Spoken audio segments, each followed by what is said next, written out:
Hello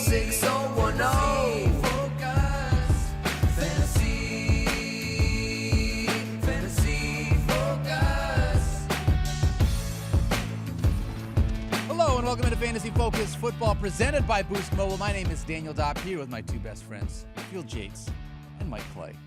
Guys, it is Wednesday.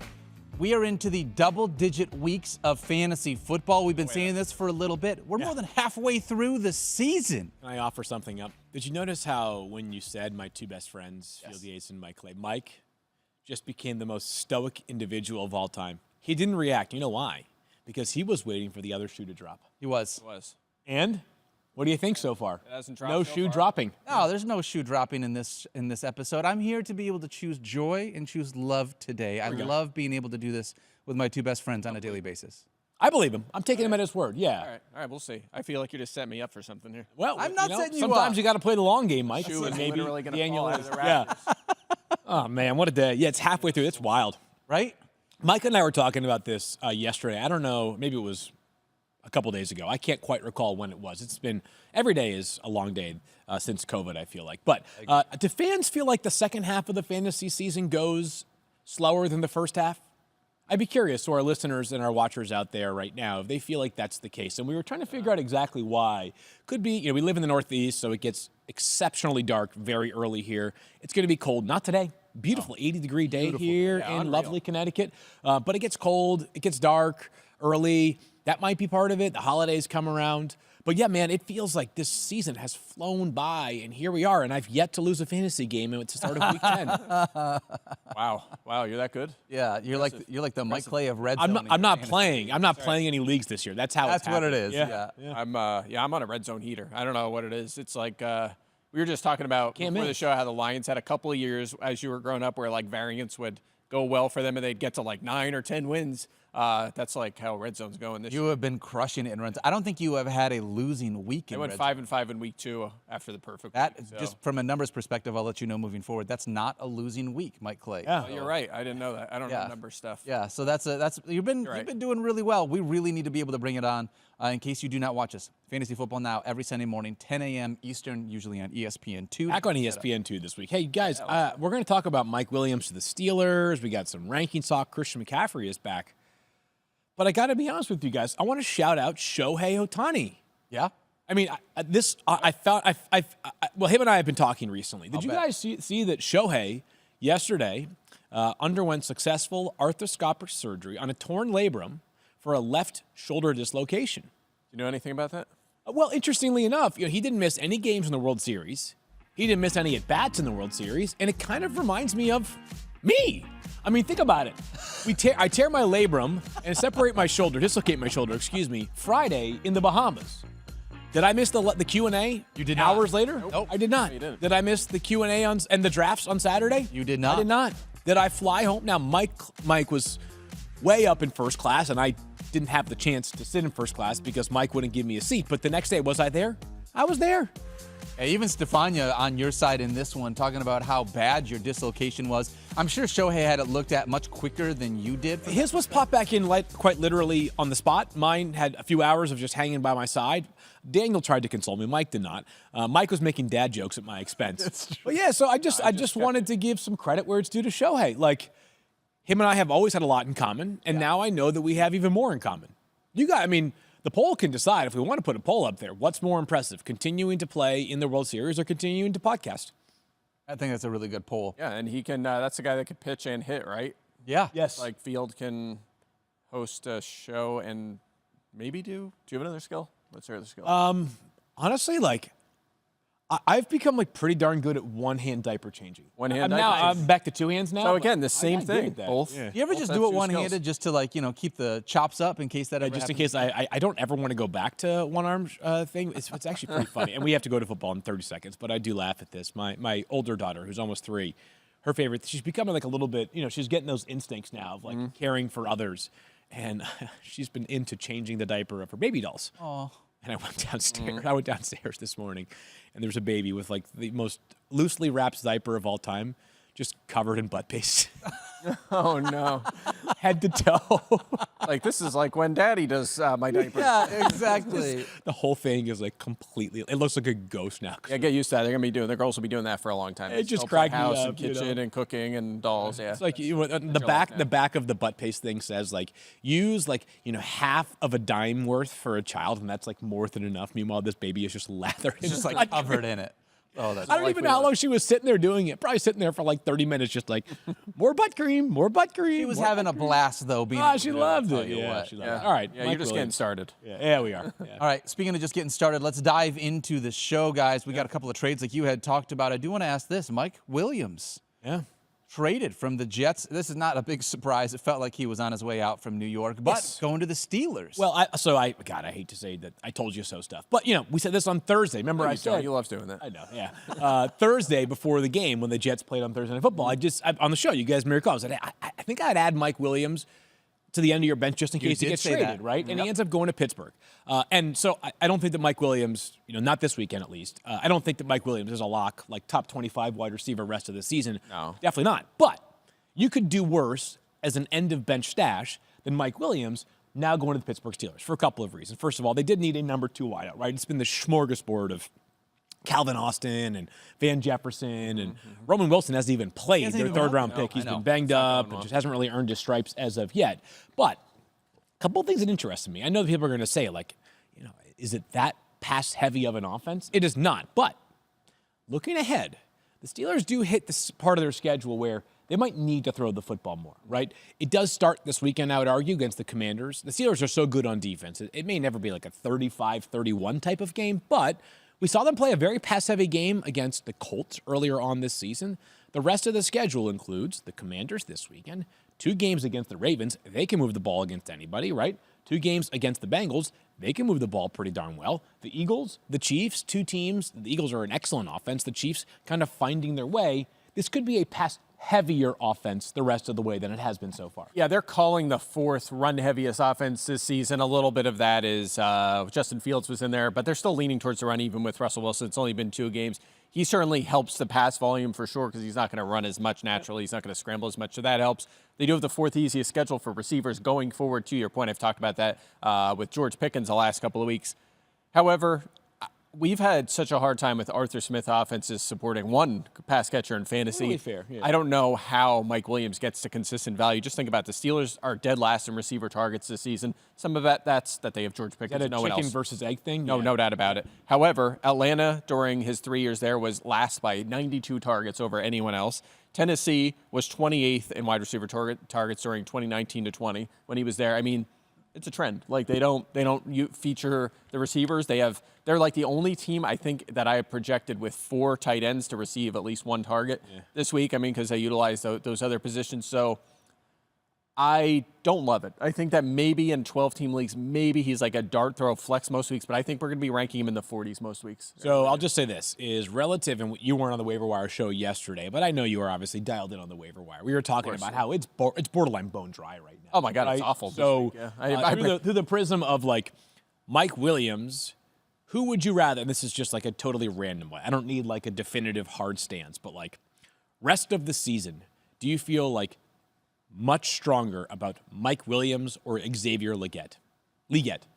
No, I don't feel super strong about one or the other. Okay. I think I would probably lean Legette, but yeah, it's not. The only reason why I ask about that player specifically is he was on our waiver wire ads yesterday. He was the number 2 waiver wire ad. So it's like, the pickings are so slim right now that while I don't think Mike Williams all of a sudden is a top 25 wide receiver, if he was available in your league, and he was available in a lot of leagues, and you're looking to throw some players at the end of your bench, we have reached the point of the season where even an uptick in value that Mike Williams likely will see is good enough for me to throw him on my bench in a 12-team or larger league. Yeah, I did the same thing. I have him on a couple end of benches. A couple weeks ago when the rumor started, I picked him up in a couple leagues.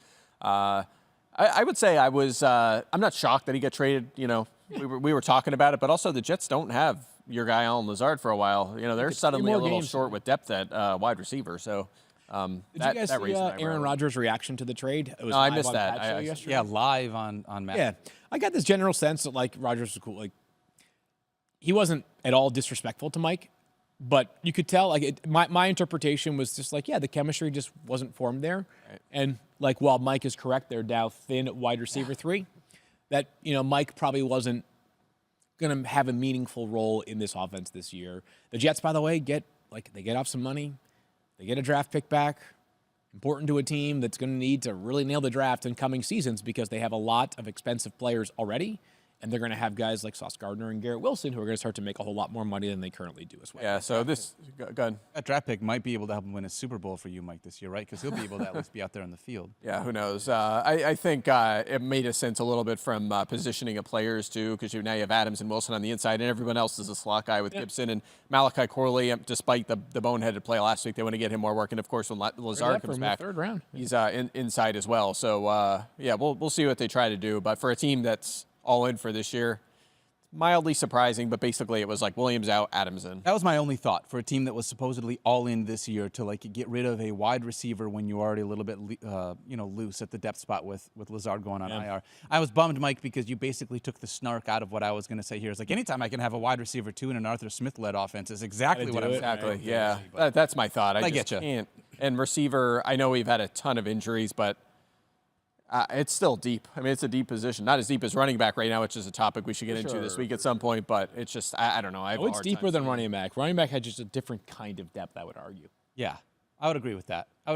It's deep in a different way. I think there's just a lot. I mean, we're seeing a lot of strong weekly performances from running backs, and they're healthy. It's healthy. The position's healthy right now, Mike, which we don't get to say very often. I do want to ask you if you're feeling a little bluer today than normal because of the fact that you no longer get to write about Marshon Lattimore and Mike Evans having 2 games a year. Yeah, I just canceled that column. It's over. It's now. just over. Yeah. That was like Do I get my subscription money back or no?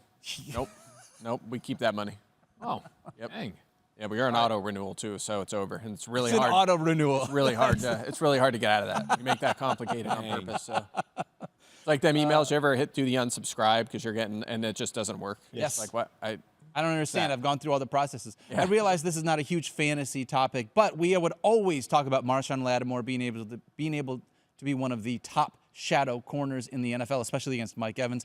Now moving over to the Commanders, who again making a move to be all in this year. Yeah, and they Lattimore actually did not shadow him earlier this season, so I think it might have been over anyway. The problem is Lattimore has a really hard time staying on the field, and that's something that Washington's going to have to navigate now. Lattimore's missed substantial time the last couple of years. He's not old, but he's getting older. But it makes sense for Washington to kind of take a shot and have that talent in there, and hopefully you kind of keep him fresh and healthy for a playoff run later this season. I'm curious to see what they do there. They have Benjamin St. Juste on the other side. He's been shadowing a lot of this season. Lattimore hasn't shadowed since last year for the most part. I bet he will now. And then who? Lattimore will? Yeah. You think so? We'll see. We'll see. I think they're comfortable with both guys. Maybe matchups here or there. And then Sanders still was playing in the slot early, then outside because Forbes wasn't good. Now he might go back inside. So it's going to be interesting. But I'll work on that in future weeks, and we'll see how they match up. How that works we got about 45 minutes left in the show. Do you guys want to spend the rest of it just talking about how I was the only person to go undefeated in board bets last week, or no? I don't.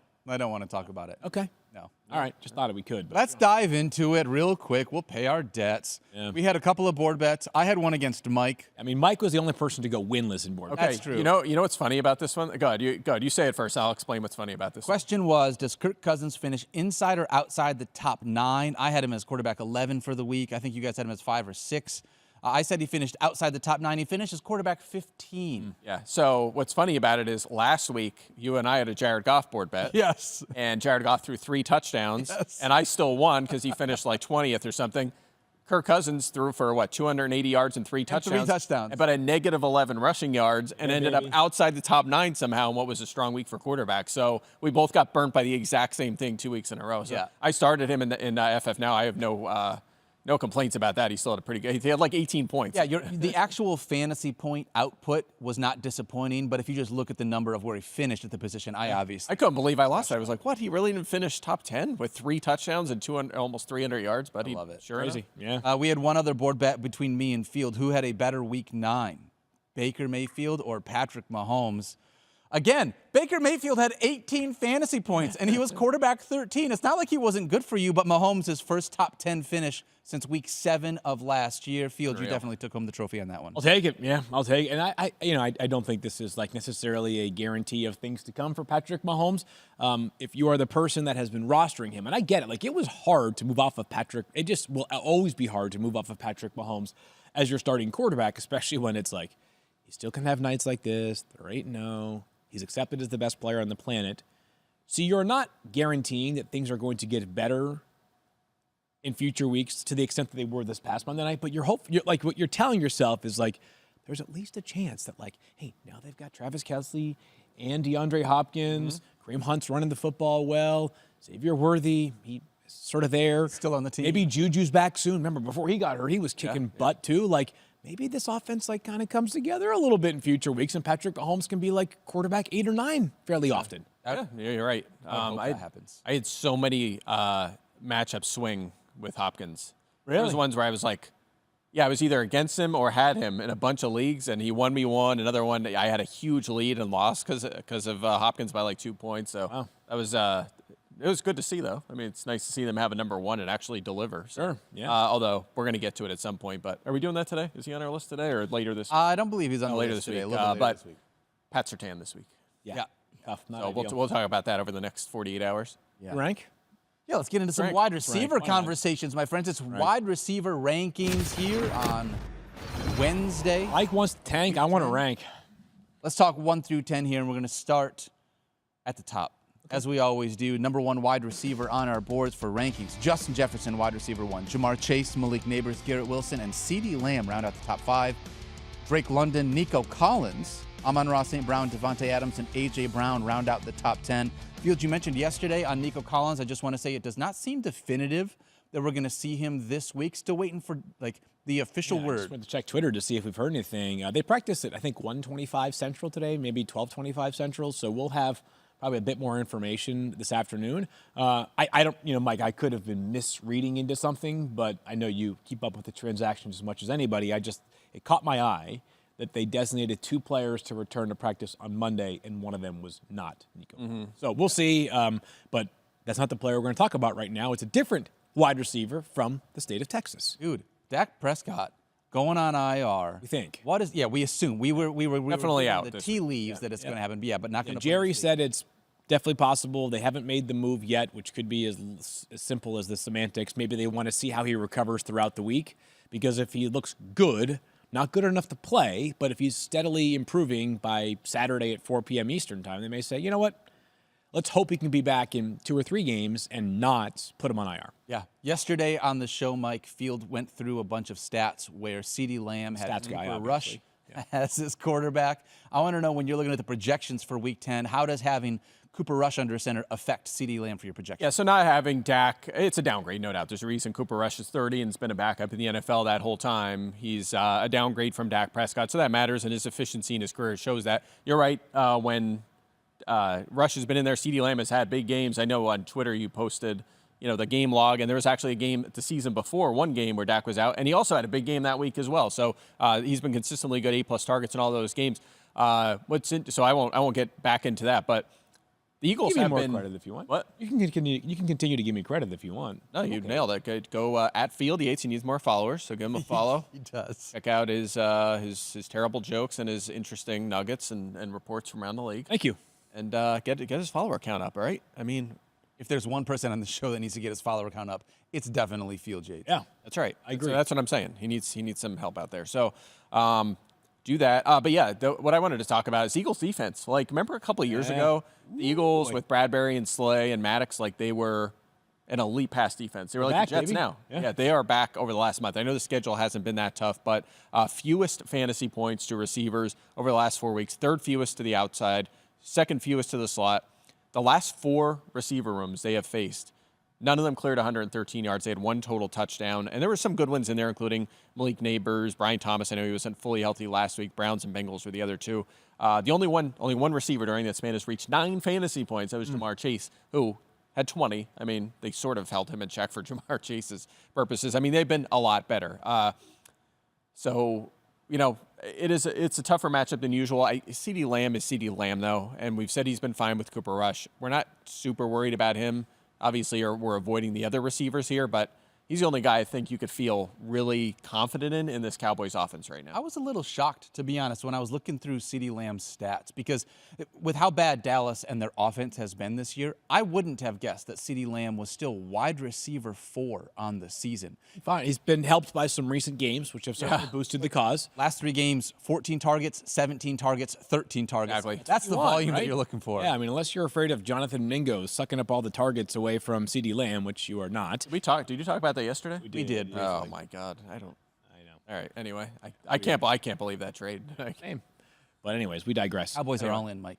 We have, just for those that are wondering, I know Daniel read them 1 through 10, but wide receiver 3 for you, wide receiver 4 for you, wide receiver 5 for me. So if he's a top 5 wide receiver, one of us is likely to be right on the money with the rankings for this week. Yeah. The one thing that I want to see more of from CeeDee Lamb, 2nd in targets, 4th in receptions, 4th in receiving yards, but he only has 4 touchdowns this year. And obviously that's been a big part of Dallas not being able to score the football in general. But if we could see that number go up. And that number probably is not going to go up with Dak out of the lineup. Probably not. As opposed I to don't Dak think so. in the lineup. Yeah. Yeah. Anyway. But still like CeeDee Lamb this week. And we had mentioned Nico Collins. We'll continue to keep an eye on him there. But the rest of the top 10 feels pretty chalky this week, to be honest. Keep an eye on Drake London, too. See if he's able That's to go. right. Yeah, another good one. Yep. So 6 and 7 of our wide receiver rankings are 2 guys that we have our eyes on today. All right, let's look at wide receivers 11 through 20 here in Week 10. Starting at 11, we got Deebo Samuel, Tyreek Hill, Puka Nacua, George Pickens, and Cooper Kupp. Yeah. 15 through 20, T. Higgins, Zay Flowers, Josh Downs, Terry McLaurin, who's been on a heater, and Devontae Smith. Guys, lots going on here, too, because, man, T. Higgins in question. Devontae Smith might depend on A.J. Brown and his health this week, where he's going to end up. Yeah. I don't think T. Higgins will play. He's another DMP yesterday, so. That's too bad. You know, the 2 best games of the season for Jamar Chase and T. Higgins were against the team they're playing on Thursday. So, and the 2 biggest games that they have allowed were both T. Higgins and Jamar Chase. So. I might need to move Mike Gesicki up into my top 3 if T. Higgins doesn't go. No doubt. We tried to tell you last week he has been money when T. Higgins has been unavailable, and it was only the case even more so last week. But yeah, as far as the 11 through 20, what is the most interesting player in your mind? To me, it's George Pickens. I mean, I look at this. He's like the one guy that really stands out to me, in part because he's been fine. But he hasn't been consistently good, I don't believe. And part of that is because of, we talk about this, not all target shares are created equal. George Pickens is one of those guys where the target share is not created equal to some of the other guys. Mike, when you're projecting him this week, why is it that you have him projected so high in our rankings? Yeah, so, I mean, his target share has been huge this season, and unlike Drake London last season, it's actually led to consistent targets. He has at least 7 in 6 of 8 games this season, and one of them that he didn't was last week when he had, 2 near-missed touchdowns last week. He scored his first touchdown of the season on 9 targets the week before, and, of course, those 2 games being notable because they're the 2 that Russell Wilson has played this season. So that shift in offense and Russ playing well is huge. That's been huge for George Pickens. I think it's going to allow him to get consistent wide receiver 2 or wide receiver 1 numbers. They're playing Washington. They're underdogs. Game script is going to lead to more throwing for Pittsburgh. That's not always the case here as they try to keep up with Jaden Daniels and company. Washington's defense has been a lot better over the last month. In fact, I think it's affected Daniels a little bit. His production's down a little bit, which we're going to talk about later. But just a little bit. He's still fine. He's just not delivering those top 5 weeks. But at the end of the day, they're able to throw more now. He's getting a huge target share. He's a super talented playmaker. Russ is playing well. Everything's kind of lining up for that breakout season for Pickens, and it's happening. Yeah, back-to-back games with 75 or more receiving yards with Russ under center. He had 5 catches for 111 yards and a touchdown in that first game with Russ. This is actually the highest over-under of the Steelers games this season. Really? 44.5. So that's the highest number they've had in any game thus far. I mentioned how they have played a lot of not very good offenses. They play a lot of quite good offenses going forward.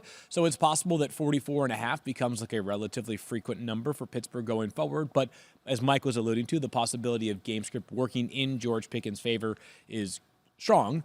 And this actually is lower than where his initial projection landed him. Like his initial projection, I want to say landed him like inside the top 8 for wide receivers. I have him at 10 in my ranking, so I'm a little higher, So I'm at wide receiver 15. And the reason why I don't have him higher relative to where the projection lands is the players that are ranked 9 through 14 of my wide receivers this week are A.J. Brown, Devontae Adams, Deebo Samuel, Amon-Ra St. Brown, Puka Nacua, and Tyreek Hill. Where are they? I don't know them. Yeah. We're in a good spot right now with wide receivers, obviously. And if Tyreek Hill has fallen all the way down to wide receiver 14, it tells you about both how he has performed of late and also how the position is shaping up at the top with some elite options ahead of him. I would love to see him get in the end zone a little bit more often. You said he had his first touchdown. Yeah, he has one, but I mean, again, he had a couple near misses last week, or it might be a different conversation. Sure. The fact is, he's going to get the ball from Russ a lot and near the goal line, and it's going to lead to, I think, a big second half. I mentioned this before, Steelers receivers, 4th easiest schedule going forward, and they had a tough one to open the season. So on top of everything else, you have that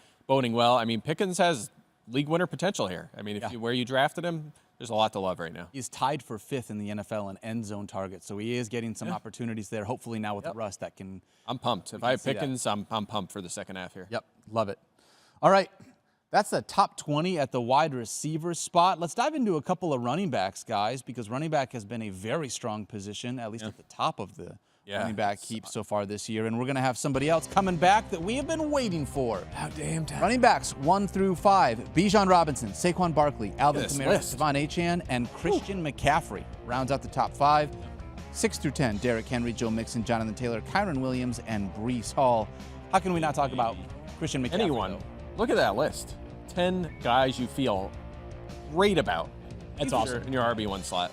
How healthy right now. How great do you feel about Christian McCaffrey in his first week back? Because I think that's the one question that I have is when you're doing these projections, Mike, not totally sure of how the 49ers are going to manage his workload, how they're going to use some of those other backs as we get CMC ramped back up into NFL production.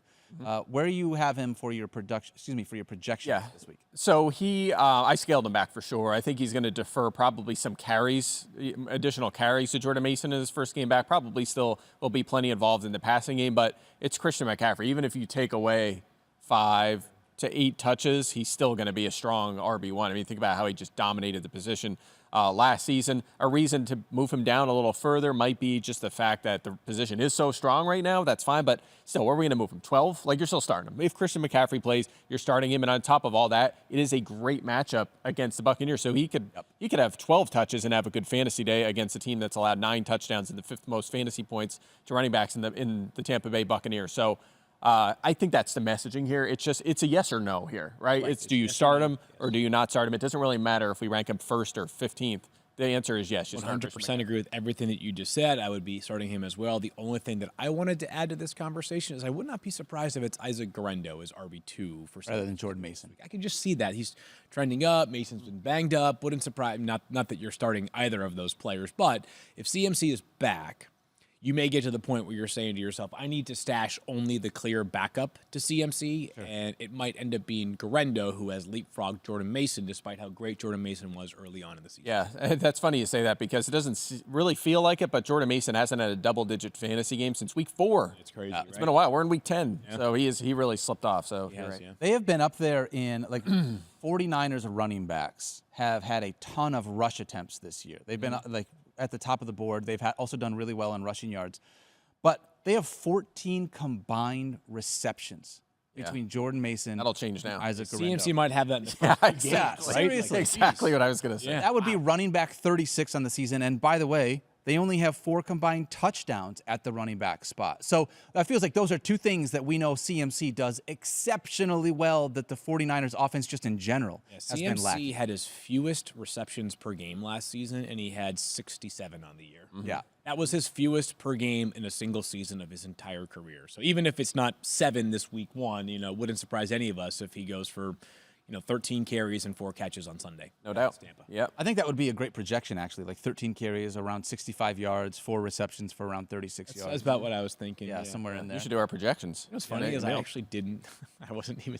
Are you serious? Because you said exactly what the projections were on the sheet. That's amazing. You're in a brain. So good. Love it. Oh, man. But the rest of that top 10 at the running back spot looks fantastic. All these guys are absolutely unbelievable. Look at timing. I just got proposed a trade involving Christian McCaffrey. Oh, all right. Let's hear it. Someone listening to the This is show. a fun one. My cousin Griffey, who shout out to him. He had a big win last night. He very involved in the Parks in Kentucky. So Griffey, very proud of you, cuz. He offered CeeDee Lamb, Dallas Goedert, Tank Bigsby, and Devin Singletary for Juwan Jennings, T. Higgins, and Christian McCaffrey. That's going to be neat. That's a lot of names. Yeah. Essentially, CeeDee Lamb and Dallas Goedert for T. Higgins, Juwan Jennings, and Christian McCaffrey. CMC. Listen, blood is thicker than water, but I'm not making that trade. Nope. Anyways, Sorry, Griffey. move on. Yeah. Man, that's Still tough love to you. be able to Still put him do on right. blast live during the He's show right. like He's, that. you know what? Not much bothers him. You know, like he's a free spirit. He's the cool with best. it, I'm sure. He is. the best. I love He Griffey. didn't like Mike much, but he's a good guy. Well, that's why we like him. That's because so I much. declined his trade on Sunday. He was trying to get a quarterback from me in that league, and I countered him. I probably good that he declined. I countered Burrow for DJ Moore. Yep. DJ Moore. I don't know how to feel about that one. He probably should have pounced when he could. when he had the opportunity. Those arose. Bears, again, that's a topic. I jotted that down for a potential topic this week, but Bears receivers, not as good as we hoped. Yeah. Schedule isn't lighting up either. I couldn't help but notice there was not a single Detroit Lion running back inside the top 10, maybe in the speaking of 11 depth. through 20. Let's go ahead and check out running backs 11 through 20 here in Week 10. Starting at 11, Aaron Jones, DeAndre Swift. Oh, there's Jahmyr Gibbs at running back 13, J.K. Dobbins and James Conner. 16 through 20, James Cook, Chase Brown, David Montgomery, the second one, Tyrone Tracy, and Najee Harris. Man, Guys, so strong. It's really good. A lot of these guys you feel great Najee's about right a now. very credible running back 20, huh? Yeah. James Cook's a very credible RB16. Yeah, I mean, some of these guys feels like they should be higher. it does. And that's sort of the problem at the running back spot right now. I feel like there's at least 2 or 3 of those guys I could put inside my top 10 and feel really good about it. I do want to ask you about Chase Brown because Chase Brown is the one guy that kind of looks like the outlier there to me. Zach Moss out indefinitely. We did see IR for Zach Moss. Yep. So at least 4 games. Season's over. Yeah, it Well, just sounds most like it's likely over, over, yeah. Mike, you were talking a little earlier this week. Hey, maybe they make a move to get Khalil Herbert. You kind of called that one. We'll see what. Literally nailed it. Yeah. Money. Yeah. That was not a bold take by any means, but yeah. Yes, it was. When but was the anyway. last time the Bengals traded for a player in season? Oh, I don't know. Good. Like forever ago. Oh, really? Like that long a ago? long time ago. So it was a bold call by you. You got to listen. You got to celebrate the wins, brother. All right. Yeah. He had- I'm trying to humble myself, but you know. I'm curious. I want to ask you because with Khalil Herbert coming in here, right? Take last care of week- that when we play in the FF Now League soon enough. I'll humble you. Oh, okay. Oh, I'm don't not- worry, yeah. You'll get not humbled. scared. Chase Brown had 32 touches last week. His Every previous high single this RB season carry, yeah. was 17. 17. He had 157 yards from scrimmage and a touchdown. And it may not feel like it, but he's had 6 touchdowns in 6 Yeah. games. So when you're looking at Chase Brown, now getting Khalil Herbert added to the mix, how are you projecting him here in Week 10? Yeah, so again, they play Thursday, so I don't think Khalil Herbert's going to have a major role, but also, like, could he have 8 touches as opposed to, the 0 that Travion Williams had last week? Maybe. So I projected it as such, right? Like, I've Herbert, I think, ranked, 45th, assuming he gets a handful of carries, maybe a target. But yeah, Chase Brown last week, I mean, we've never seen this usage. 79% of the snaps, 27 carries, 5 targets, 157 yards, 26.7 fantasy points. All of those are career highs, and most of them by a substantial margin. yeah. But even before that, with Zach Moss healthy, 15 touches per game in the prior 5 games. Yeah. He is fantasy's number 6 scoring running back since week 4. Again, that's a pretty decent span since they've expanded his workload. You look at this matchup against Baltimore on Thursday, about 3.2 yards per carry to running backs. It's second lowest. It's really, really dominant against that position. However, not as good against running backs in the passing game, the 4th most receiving yards allowed to running backs. So we know Chase Brown can do some damage in that department. He hadn't most of the season.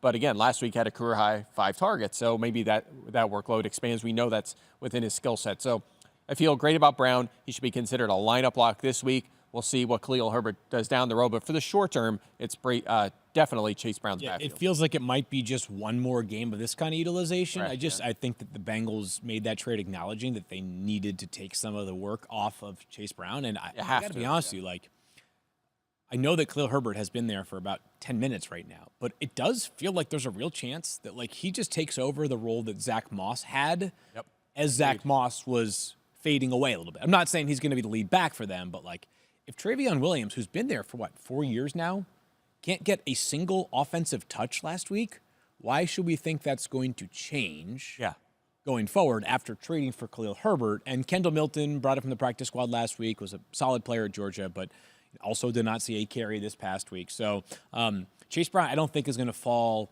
to RB30 once Herbert gets up to speed. But at RB, what was it, 16 now, RB 17, maybe it's more like RB 21 in future weeks. Yeah. What did they give up for Khalil Herbert? 7th round pick in 2025. Okay, so it wasn't a lot. It's not like they invested. But for Chicago, he wasn't playing for them at all, and he's not going to sign a big enough contract free for agent, a comp pick. So it's an extra dart throw and do right by a player. Yeah, he seemed like exactly right. He seemed like a lock to go at some point. I mean, and he's, you know what? He's run well. I mean, obviously, he's a good player. You don't want to get carried away. It's a guy that's like hinking on the field somewhere, like he's probably not that much of a game changer. But when he's been given opportunities, he's played Swift's well. been solid. Roshan Johnson's been solid. Like, yeah, they have a good all the group there. backfields where it kind of makes sense for him to have played a limited role. Like Chicago was amongst those that you're like, okay, I kind of get it. Yeah, this is a perfect fit. I digress. Yeah, so Chase Brown definitely holds serious value this week. I do think there's a chance, though, that next week, I forget who they play, but the following week for the Bengals, that it'll be more of like a 65-35 as opposed to maybe 90-10 this week. Yeah, agreed. Or 100-0 in the favor of Chase Brown. They play the Chargers next week, by the way. Thanks. I believe that game just got flexed to Sunday Night Football. Oh, yes. Oh, that's right. We moved out Jets Colts. Is that what it was? Yep. So, yeah. Thank you very much. Respectful to NFL Flacco, but I for digress. doing that. Yeah. Quarterbacks. Let's dive into it. Dive into the top 10 quarterbacks here in Week 10. Starting at the top, as we always do, we got Lamar Jackson at 1, Jalen Hurts, Jaden Daniels, Josh Allen, and Joe Burrow. Rounding out the top 5, 6 through 10, Brock Purdy, Sam Darnold, Baker Mayfield, Kirk Cousins, and Russell Wilson. Sam Darnold, honestly, I'm a little surprised that when I first thought about it, that he was inside the top 10. He's been pretty average from a fantasy perspective. Yes. Nothing. Average, I'd say better than expected, though. Better than expected if you thought about Sam Darnold. I agree with you like that. At least 16.3 fantasy points in 3 straight. But this matchup gets Mike's man juices flowing. Yeah, that's right. That's what it's all about right now, taking on the Carolina Panthers. I'm going to give one quick number, and then I'll let you guys take over from there. But Got some numbers, too. with 9 games played, 7 quarterbacks hit at least 18.5 fantasy points. The 2 quarterbacks that didn't was a week where the Green Bay Packers had both Jordan Love and Malik Willis because Jordan Love got hurt. And then it was a Deshaun Watson week. 6 of those 9 quarterbacks had at least 20 fantasy points. Yeah, 21 even. Even better. So this feels just like one of those spots where we say it every single week. Who's playing the Carolina Panthers? Make sure they're in your starting lineup. I feel like this just feels like a really business-like 23 for 33, 289 yards, 2 touchdowns, maybe an interception by Darnold, just one careless throw, maybe run the ball for 16 yards. That'd be The Jags only have 2 picks this year, so maybe not even that. Okay, well, they'll have to work on the projections. I just read the projection off the sheet. I'm sure it's rounded. Yeah. But yes, I mean, Daniel, I had my notes. Sorry, did I say Panthers? I meant Jacksonville Jaguars. Yeah, the prominent notes I had. Same thing. Exactly. The Jaguars have allowed the most. They've allowed the most fantasy points to opposing quarterbacks. Sam Darnold playing pretty well, and we'll talk about one of his pass catchers in a little bit. The Vikings getting healthier on the offensive side of the ball as far as pass catchers are concerned. Jordan Addison also looked like Jordan Addison last week. Been waiting to see that excellent touchdown catch. So I've got Darnold as QB7 this week. Yeah, me too. And again, I know what you're saying, Daniel. He hasn't had many good games. One week he finished better than 9th this season. He doesn't have a 300-yard passing game, but he's just solid in the touchdown department. He's just staying afloat. He's very much in that conversation like, Cousins and Goff, those kind of guys where he has 2 or more passing touchdowns in all but 2 games this season. Last week, he had a season-high 290 passing yards, had at least 2 touchdowns in that game as well. But, yeah, it just comes down to an absolute elite matchup, and that's enough to move you from, say, QB 14 in a neutral matchup to QB 8 with 4 teams on a bye as well. So, it's just an exceptional matchup. He's a great streamer this week. If he's on your 10-team league, might be on waivers, but if he's on your bench, he's a great streaming option. I play in a decent number of 6-point passing touchdown leagues, and I feel like in all of those this year, I ended up in the category of just having a few guys that I threw darts at as opposed to planting my flag early on a Josh Allen or Patrick Mahomes, or a Lamar Jackson or Richardson. Sorry, my mic cut out for a second there. So Sam Darnold is he's constantly I'm Sam Darnold versus Kirk Cousins versus Geno Smith this week. And I don't know which one to land on, but it feels like Geno doesn't throw a touchdown, so he does every bye this week, aren't they? Or they are. Yeah, they're on a bye this week. So I that's not a literal decision I'm making, but players in that sort of caliber where boosted by 6-point passing touchdown leagues, but not dominant enough where they start every single week. Darnold's a good player in that category this week. Yeah, with the 4 teams that are on bye this week, if you had been rolling with Geno as a potential streamer or a low-end QB1, high-end QB2, either him or Jordan Love, who is also on a bye, hopefully he gets healthy in this bye week. Trevor Lawrence, by the way, banged up as well. He is, as of right now, uncertain to play on Sunday. Don't know if he will or won't. He's going to practice today, but we shall see. That's an important game, obviously, for Jacksonville against Minnesota to have any chance of salvaging their season. Yeah, and he's been better lately, too. He has been. And he's joined that conversation, like that fringe QB1 conversation. It did not seem like that was coming early in the season. All right, let's dive into quarterbacks 11 through 20 here in Week 10, starting at quarterback 11. We got, just one moment. Sorry, this is the wrong full screen. We're going to get there, though. Starting at quarterback 11, I'll pull it up here on my sheet. No big deal, guys. Sometimes this happens. I don't know, but there's going to be a surprise at the top of this list. Yeah, very likely. Maybe a certain Giants quarterback that we maybe are considering a streaming option this week. I am a big Drew Lock fan, so it doesn't surprise me. At QB 11, we got Kyler Murray, then Daniel Jones, Aaron Rodgers, Tua Tagovailoa, and Trevor Lawrence. 16 through 20 is C.J. Stroud, Justin Herbert, Patrick Mahomes, Caleb Williams, and then Drake May rounding out the top 20. It feels like we're in a spot, guys, where we're looking at Daniel Jones, who this is one of those things where it's like he's a yo-yo player. Yeah, Young Dimes is a yo-yo player. But we were just talking a few moments ago, and we said, hey, the Jaguars have allowed the most fantasy points to opposing quarterbacks. 6 of 9 quarterbacks have reached at least 21 fantasy points this season. Daniel Jones plays the Panthers, a fellow big cats like the Jaguars. That's right. Panthers have allowed the 4th most fantasy points to opposing quarterbacks, and 5 of 9 opposing quarterbacks have gotten to 21 points. So a good spot here for Dimes, who I don't know that the narrative or the discourse surrounding him will ever be like totally universal in real life. I think most people think he's like not that great, but there are others who feel like perhaps, gets a touch of a bad rap and he's had some bright moments. But for fantasy, we do know that like Dimes is capable of putting up some numbers now for our fantasy purposes. Rushed for a touchdown last week. Yes, That's definitely in the bag, and this is a good matchup. Yeah, so it's funny. He's just been all over the map. He has exactly 2 passing touchdowns in 4 games this season. So if you got that, you're happy. However, in his other 5 games, he has a combined 0 passing touchdowns. Nice. So it's been either 2 or 0 in every game so far this season. And, the volume for him has been really good. The efficiency has not. He's 4th in pass attempts, believe it or not, 16th in yards. So he's 4th in rush attempts, a quarterback, but 7th in rushing yards and only has 1 touchdown on the ground. But you would expect more for a guy that runs so much. But to your point, the Cat teams can't seem to stop the pass this year, right? Jags, Panthers, Bengals, not so good on the perimeter as well. So, good matchup, enough to stream them. Yeah, Ravens. Are Ravens Cats? No. Ravens are not Cats. I don't think so. They're a bird. Some sort of bird, I think. Yeah. Actually, I didn't know that. I was being funny, but there are a couple of mascots that to this day, I'm still like, I'm not exactly sure what you are. I don't know what a brown is, for what it's worth. I think it's a dog in this case. Well, their mascot is a dog. Yeah. What did Jameis say? He was like, play for the logo on your helmet. Well, we don't have a helmet. We don't got a logo. He's good for at least one sound. I want him to be good. I hope he gets it going here this year. And, obviously mixed really good first game, kind of all over the map last week, which is more the usual Jameis, but we'll see what he does going forward. Tough schedule. If you got to start Daniel Jones as a streamer this week, at least you got a good matchup like you guys had mentioned. So ideally, we talk about wide range of outcomes in fantasy. We should just start calling he's a Jameis Winston. Wide range of outcomes for Jameis. Honestly, especially with how difficult that schedule is going to get, but they're going to have to throw the ball a ton, and that that YOLO ball sometimes works out.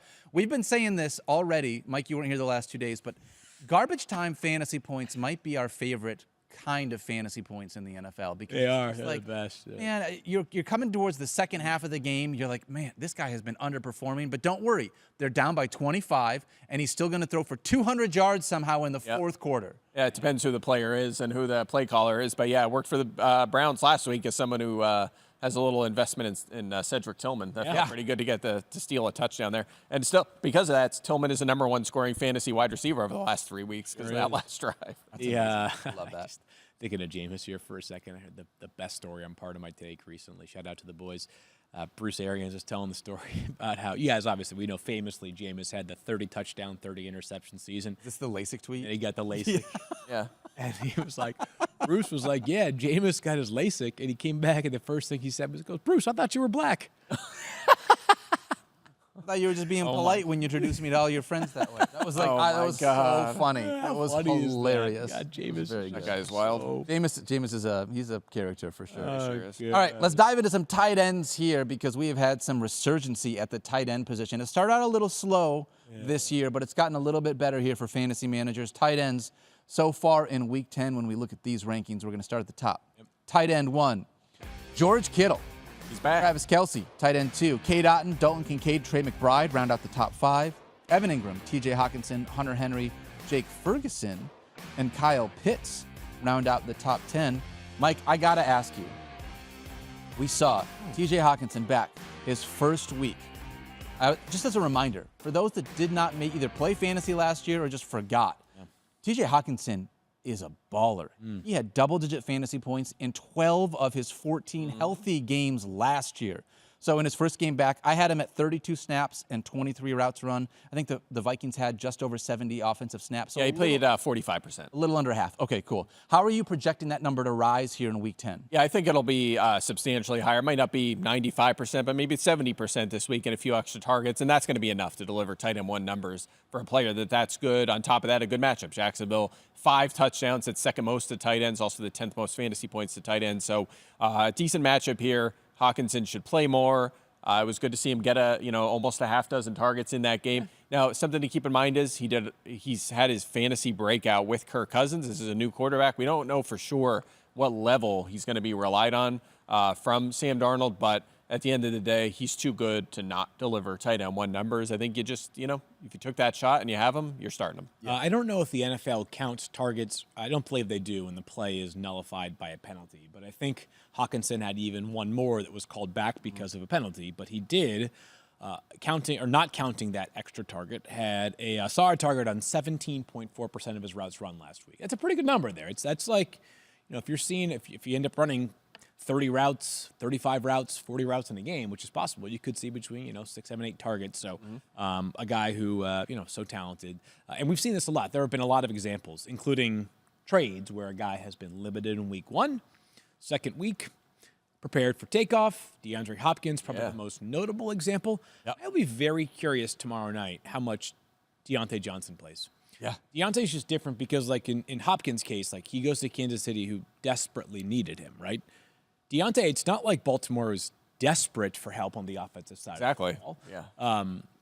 But I still think you make that trade with like a somewhat specific reason in mind. So I'm hopeful that tomorrow night he's playing like at least 2/3 of the snaps for that Baltimore offense. Yeah, I think you get to 2/3. But yeah, for Baltimore, it definitely felt. This is my concern. It felt like a luxury move. Yeah. Like we're going for we haven't won the ring yet. It's time to win the ring. Yeah. We can get him super cheap. Add another option in here. It's an upgrade on Nelson Aguilar, who they still keep using anyway. It's just like, let's just add to our arsenal. Of the snaps last week did Aguilar? Something like 15%? Yeah. Was that all it was? I thought it was a little higher than that. Anyway. It wasn't many, yeah. Yeah, but nonetheless, I mean, it felt like a luxury ad there. And certainly an upgrade on Aguilar, but they have a lot of guys to feature in that offense. Sure do. If we think that Sam Darnold is a potential top 10 quarterback here against part of it, Jaguars, like this is part of the idea that like TJ Hawkinson could be more involved hopefully this week. Yeah. I think he'll be a easy tight end 1 all season long now. Yep. All right, those are our rankings for Week 10. Go ahead and check them out on ESPN.com. They are available and up for everyone to see. Let's dive into some mid-season awards. It's fun. Let's do it. Yeah. Here in Week 10, by the way, I got a couple of ADPs as we talk about this, just based on where players are drafted. A shout-out to Not Cool Keith for giving me the ADP data here from ESPN. Do it. Let's start with the MVP spot. Okay. Field, I'm going to let you go first. All 3 of us honestly picked running backs in this position, and I think all 3 of these are probably the top 3 running backs so far. Yeah, I was going to say, I think my ballot would have been in some order 1, 2, 3, the exact players that we picked. But my pick for midseason MVP was Derrick Henry, who has double-digit fantasy points in every game this season. He's got 5 separate top 7 finishes in his 9 games played, excuse me. He has the most fantasy points amongst all running backs. He's got the most rushing yards amongst all running backs. And perhaps most importantly, he's got 5 separate games with 25 or more fantasy points. When he's been great, he has probably come darn close to winning you your week. Derrick Henry has been just remarkable. We've come a long way from the time during the summer when Justice Hill was viewed as also a starter for this Baltimore offense, or the Ravens weren't going to give Derrick Henry 30 carries in a game. I don't know how many times he has reached 30, but it's been plenty good enough to be legitimately one of the best players in the NFL. Not just a fantasy MVP candidate, but like on the periphery of the NFL MVP. It won't actually go to him because his teammate might have a better case, but like of the 10 most valuable players in football this year, Derrick Henry might be close to like 8, 9, or 10. Yeah, no doubt. He's been great. And the funny thing is he's still only playing half the snaps because Justice Hill is out there a lot, and he's a non-factor in the passing game. Should I go next? Yeah, go ahead. Yeah, I think it's a natural follow-up because I'm going Alvin Kamara. And, Kamara went about a round or two later in drafts than Derrick Henry generally, and he had 9 more fantasy points than Derrick Henry prior to Derek Carr's injury, and then Derek Carr comes back last week. And what does he do? How about just a cool 215 yards in that game for Kamara? He's still, even counting all the games this season, leads all running backs in touches, targets, catches, and receiving yards, top 6 in yards, touchdowns, and fantasy points. And check this out. His career high in touches entering this season, 287. You know what he's on pace for this year? I don't know, 250,000. 370. That is a They don't have a choice, though, right? number. Yeah, they haven't with Kendra Miller not working out yet. Jamal Williams injured now, but we're going to see some, Taysom Hill mixed in as well. But even last week with Hill there, it was still the Alvin Kamara show. Sure. So he has outscored Henry when Carr has played, and he's just been outstanding. Not to mention every wide receiver's hurt too, so he should see, he could easily command 8 targets in a game. Yeah. You just have to hope that he doesn't wear down, or that he's not the only guy that the defenses are worried about. So. Well, the other thing you worry about with them is he is a 30-year-old running back and a team that's 2-7. Yeah. For a team that I think yesterday we got an indication might be ready to transition to a new phase of the franchise, right? Yeah. Trading away Marshon, Lattimore. Might be a sign that New Orleans is finally starting to think about the future and not just mortgaging the future to try to make the present a little bit better. So maybe at the end of the year, I don't know if they would turn to, but you might see less Alvin Kamara because they've pulled the plug on all their meaningful starters. Mike, I feel like you put out a tweet this week after Kamara hit 200 yards from scrimmage. I think he was only the 5th running back this year. To hit 155 rushing, I think it was. Is that what it was? Because okay. We had the, speaking of red zone, it was will a running back run for 155 yards, and one did. We had 2 of them. Oh, was there? Who else did? Saquon also did. Oh, yeah, okay. But Kamara had exactly 155 in that game, so good call by you. Who's your pick for MVP? My MVP would be Saquon Barkley. Good pick. Honestly, all 3 of these running backs, I could have picked any single one of these guys. I think these 3 are the 3 clear cuts. I agree. Saquon is 2nd in fantasy points per game at the running back spot, 2nd in rushing yards, 2nd in yards from scrimmage, 3rd in total touches, 3rd in scrimmage touchdowns. This is one of those situations where he doesn't have, kind of like Alvin Kamara, there's not another guy behind him that they give the football to. He is clearly the lead back in that offense. And I think amongst running backs that you drafted in the 1st round, I realize that you drafted probably Derrick Henry and Alvin Kamara a little bit later. Back end of round 1, maybe for Derrick Henry, maybe back end of round 1, but probably more like round 2. He feels to me like the one running back that you haven't felt a little bit of disappointment at some point in the season. He has actually paid his value all the way across. CMC, unfortunately, got hurt. Bijan, he's averaging, and Bijan hasn't been bad. Bijan's been good. Yeah. He averages over 4 more fantasy points per game than Bijan, and you got to draft him at the back half of the round. It's been great. Breece Hall, Jonathan Taylor, obviously, I just think Saquon has not only delivered on his draft value, but he's just been so good in this Eagles offense that's going to continue to be good down the stretch. Should be great, All 3 of these jumping running backs backwards over people. Did you guys see the video of the Eagles sideline reacting to it? Yeah. No, I did not see that. I'll have to go check it out. It's awesome. It's really cool. It just speaks to if those guys who are world-class athletes are completely dumbfounded by the ridiculousness of Saquon's move, then I feel even more justified in how completely dumbfounded that I was by Saquon's ridiculous move. We haven't seen this for years, obviously with the injuries and the Giants' offensive line, but there's just a handful of running backs where you're they're just different than everyone else. Yeah. Bijan is an example of that. It's McCaffrey, and you're seeing that with Barkley this year. The way that guy moves. Mm-hmm. It's just unreal. It's just what an absolute he's a needle mover. And it's hard for running backs to do that this day and age. Yeah. He really is. It's unbelievable. Yeah, I really feel like that jumping over to someone backwards was a thing that you would see in a high school game where a team's getting blown up. But instead it happened in a professional football game against the other best athletes in the world. I don't know how part of what's so incredible. You can't even do that in Madden. That's just no, you can't. You're right. They're gonna have to add that for next year. All right, let's talk about our midseason breakouts. I'm going to go first if you guys don't mind. I'm going to have Darnell Mooney at the wide receiver spot. We thought Darnell Mooney was there, maybe be good, but not this good, guys. We definitely didn't think that good. Wide receiver 12 in fantasy points. Wide receiver 10 in targets. Wide receiver 15 in receptions. He's wide receiver 9 in receiving yards. He's tied for 6th In touchdowns so far this year, he's the clear number 2 option behind Drake London. I thought he was going to be the number 3 with Kyle Pitts coming on and doing some better things here in this offense. Instead, it's been Darnell Mooney that has been the clear number 2 in this offense. No wide receiver has played more snaps this year than Darnell Mooney. He's on the field all the freaking time, and you know that his quarterback does not know how to utilize his legs in order to steal away fantasy points, which means he's going all the time to wide receivers and pass catchers down the field. Darnell Mooney has been a huge breakout for me this year. I just have to laugh about your cousin's comment because he literally does not. He has negative rushing yards this season. He's going the wrong direction. Exactly. He saw Jalen Waddle run backwards last week, and he was like, yes, Jalen, you're doing it right. Yes, buddy. Exactly how you're supposed to do it. Just run backwards. Keep going. Negative. Yeah, that was. I mean, I actually that was my initial pick, and then I changed my mind.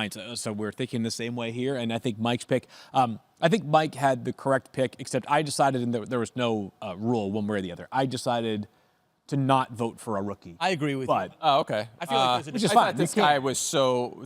I mean, look. This guy's close to my heart. I was the first one in the NFL draft process to be on him. Correct. Yes. Everyone else was like, Drake May this, Drake May that. I was like, Jaden Daniels, don't forget about this guy. He should be number 2 on everyone's board.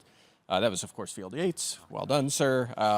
But anyway, yeah, I mean, Jaden Daniels, I think, deserves a nod here. Just, he's been the breakout quarterback, breakout fantasy player, perhaps the number 1 dynasty quarterback you can make a case for. Josh Allen probably still is, but Daniels. Jaden was like a slightly older rookie because he played 5 full seasons. He's like a half dozen years younger than Josh. Yeah. So you might be getting 6 more years out of Jaden Daniels than Josh. Exactly right, and that's the thing you have to kind of weigh with dynasty. I mean, he's not a sure thing. We've seen guys come out flying like this, like an RG3, for example, same kind of situation, then obviously fall off. I don't expect that for Daniels, but Allen's obviously a little safer. Franchise feels like it's in a better spot too than RG3 was. And I will say this: Daniels has slipped a little bit. He hasn't had a finish better than 9th since week 4. So it's been a minute since he's had a top 5 week. He started off so well, but the efficiency's been great. The rushing numbers are outstanding. A big test this week against the Steelers defense. Totally is. He deserves He deserves to be part of an awards conversation this year because he's been crushing it. Yeah, there were great options amongst the rookies. Obviously, Malik Neighbors, even with a couple of games missed, could have been an easy candidate here. I'll go with a guy who, wily vet Baker Mayfield. Would you guys agree? Well done. Yeah, well said. Yeah. Would you guys agree that last year was the best you saw Baker play for a full season? No doubt. No doubt about it. Prior to this he had that half year in Cleveland, but yes, full year, no doubt. Last year, thinking to yourself, that was good Baker Mayfield. Last year, he had a total of 3 top 7 finishes in a given week. The entire season. He was not a good fantasy quarterback last year. But I'm just saying, just to put some perspective on how far he has come, because this year, in 9 games, he has 7 top 7 finishes already. He's quarterback 2 on the year. He and Lamar Jackson are the only 2 quarterbacks with over 200 fantasy points, as you taught me on Twitter yesterday. And he has 23 or more fantasy points in 6 of 9 games. He has 18-plus fantasy points in 8 of 9 games. He had the 1 dud against Denver, but Baker not only has been excellent, but the past 2 weeks, without Chris Godwin and Mike Evans, has been fine. Yeah. Not as good, obviously, but darn close to where you need him to be. So my hat's off, go to Baker. He's been awesome this season. He has been the revelation of the veteran quarterbacks. He's been great, and Godwin's not going to return. Evans could be back in a couple of weeks here. I still think Baker is a top 8 quarterback for the rest of the season. Yeah, most quarterbacks playing at his level with this group of pass catchers around him would just plummet. It'd be a mess, and it has not been. That was an elite Chiefs defense last week that he put up big numbers against, and I pointed this out as a follow-up to that tweet about him and Lamar being over 200 points. The Bucs have had, by a lot of measurements, the hardest schedule so far for offenses and quarterback. I mean, if you just look at touchdowns allowed, they have had the hardest schedule for an offense this season, and he is still crushing it. It lightens up a lot going forward. This guy could continue to be the MVP, and I mean, geez, if Lamar misses a game or two, Baker might be the top-scoring fantasy quarterback this year. This is a legit breakout. 4 and 5 after that Chiefs. This is I struggle with guys like this because how would you go this long and just break out now? It almost doesn't make sense to be this good. I was just going to say, Geno Smith is kind of what it reminds me of, although we've a little bit, but not to this level. Better. Geno hasn't been this good. Darnold hasn't been. None of these guys have been this good. Totally. But it's it takes me a while with guys like this to really buy into it. But now he has the raw talent. I mean, you have to. You keep pointing out the rushing. There's at least rushing some. A lot. Not a ton, not like Lamar Jackson, but definitely enough to be serviceable. Yeah. And I think you already mentioned it, but the idea that you lose your top 2 pass catchers and you still are able to perform at such a high level with everyone else that you have left on the team. He's turned Cade Otton into Travis Kelce is what it feels like. He's unbelievable, so that's been great. They just draft extremely well down there in Tampa, too. Yeah, they're just well done. Well done. I don't even think the roster is exceptional. I mean, their defense has struggled, obviously. Like, they have a lot of problems there, but they're covering it up with great play calling, a great system, and a great quarterback. Yep. All right, let's dive into some disappointments here, with some midseason busts. Mike, I'm just going to list these really quickly. Mike, you've got Travis Etienne. Field and I both obviously have Mike Clay as our bust for the 2024 season. Your projections have only been okay. No way, I'm having a good year. You're not doing all that great in our fantasy. I feel like they've been awesome. Dynasty team kind of sucks as well. I would agree. Yeah. No, that's just a joke. However, the other shoe finally dropped. Yeah, it did. ETN, you can have. ETN, this is easy. 0 weekly finishes, better than 20th this year. He had 10 of them last year when he broke out and was the number 3 scoring fantasy running back. It's almost hard to believe he was 3rd in fantasy points last year, and then compare it to this year. Came back last week, 31% of the snaps, 3 carries, 3 targets, and most of that was early on. You know, he was dominating the snaps early and then was essentially benched again after fumbling. And how about this? Doesn't get easier. 4th hardest schedule going forward. I mean, I don't know what to say. Play that much going forward. We talked about this on Monday's show, but in a game in which they're down 22-0, he's not even the come from behind back. Yeah. He probably got benched because of the fumble, but still, it's I don't know what happened. He's 25. It's not like he's 32 years old and lost it. I got nothing on that one. He was the 20th pick in fantasy football this year, the 9th running back off the board. He has not delivered any new. And where he should have went after last year, he should have went there. Yeah, 100% agree. Just this is a shocker. Yep. All right, Field, where are you going with this one? I think it's obvious. I talked about this a lot during the preseason. I talked about this online, offline. Like, I think if all of us think alike, none of us are thinking. And that was one of the thoughts that I had through my mind when I was talking about how Anthony Richardson could be the breakout player of the year. And talk about being, like, impossibly wrong. This was impossibly wrong. It looked great for week 1. I loved week 1. It was awesome. It was awesome. It was great. Yeah, it was. All right, he was Against like Houston, too. quarterback 3 or something like that for the week. It all looked great until week 2 started. So, yeah, just a bust of epic, colossal proportions. So bad that he's not even starting anymore. Not even under consideration to start this week after Joe Flacco and the offense sputtered last week. So, yeah, wrong 100 times over on Anthony Richardson. To me, an easy win. Can't win them all. At least there, his ADP in ESPN was 53. So you got him in the 6th round, 7th quarterback off the board. Not quite as bad as Travis. He was higher for me. I mean, for some of the leagues that we were in, I understand that. It was there's no words can hurt me at this point on Anthony Richardson. It's a massive screw up. It's a lesson learned, and there's a sick part of my brain somewhere that is like, I know, like, what's going to happen is next year I'm going to be like, yeah, I've got him as like quarterback 19.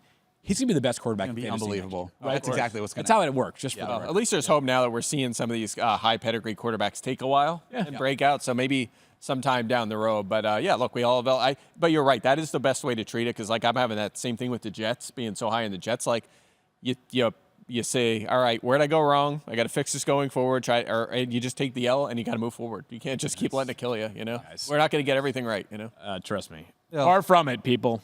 Speaking of not getting it right, so far, my big bust in 2024. Oh, yeah, you are the only person to like this guy, huh? But still, Tyreek Hill has been an unbelievable bust for your fantasy. He was my other consideration. He was the 4th player drafted in fantasy football this year, wide receiver 1 in ESPN ADP. After taking him as the first wide receiver off the board, this is what he's done for you so far this year.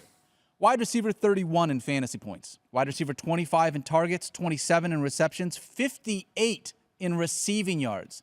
He has 1 touchdown on the season. 58 in receiving yards and 1 touchdown on the season from Tyreek Hill. He's finished inside the top 31 time.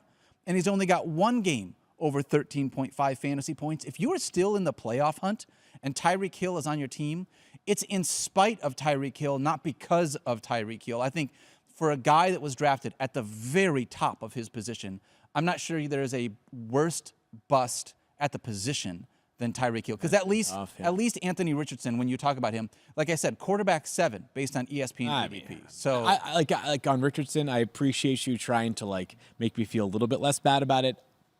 I feel like dog crap. There's nothing I can do about it. I'm sorry, people. I failed you. Tyreek Hill's been real bad, though. Tyreek Hill is more confusing than Richardson because with Richardson, like I was betting on something we hadn't seen for a long period of time. With Tyreek Hill, like he's got Tua back now, and in back-to-back games, it's still been pretty meh.